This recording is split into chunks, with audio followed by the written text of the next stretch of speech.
সপরিবারে রেডি হচ্ছি তার কারণ আমরা যাবো আজকে কালী পুজো বাড়িতে। একটি কালী পুজো বাড়িতে আমাদের নিমন্ত্রণ আছে, তো সেই জন্যই আমরা যাচ্ছি।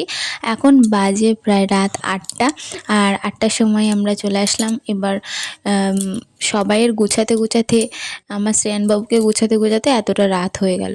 তো সমীরণ আসেনি, ও বাড়িতেই আছে। ও না কোনো জায়গায় যেতেই চায় না, তাই জন্য আমি আসি আর বাড়ির সবাই আসে।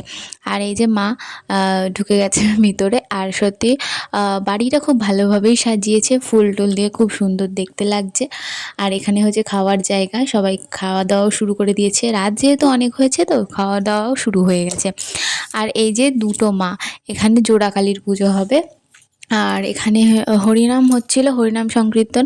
তারপরে গেলাম, গিয়ে একটু প্রণাম করে নিলাম মাকে, যে মা সবাইকে সুস্থ রেখো, ভালো রেখো, তুমিও অনেক ভালো থেকো। প্রণাম করা সেরে তারপর আমরা একটু আশেপাশে ঘুরে বেড়াচ্ছিলাম। এই যে এখানে হরিনাম সংকীর্তন হচ্ছে, ওখানে আমার শাশুড়ির একজন চেনা জানা ছিল, তাই আমার শাশুড়ি ওখানে দাঁড়িয়ে তার সাথে কথা বলছিল। আর ওই দেখো মায়ের মূর্তি, কত সুন্দর দেখতে লাগছে দুটো মাকে, খুব ভালো লাগছে, খুব আনন্দ হচ্ছে। আর এই আমার শ্রেয়ানবাবু। তারপরে ওখানে কফির আয়োজন ছিল, তারপর আমরা চলে আসলাম কফি খেতে। তো আমি ফোনে টাইম দেখছিলাম, প্রায় 8:30 9টা বেজে গেছে। তা আমি বলছিলাম যে 9টার সময় কফি কে খায়? আমি তো কোনো দিন রাত 9টায় খাইনি, তবে আজকে খাচ্ছি। আর কফিটা কিন্তু ভীষণ গরম ছিল, ভীষণ গরম। আমি ফু দিয়ে খাচ্ছিলাম। তার কিছুক্ষণ পরে আসলাম খেতে।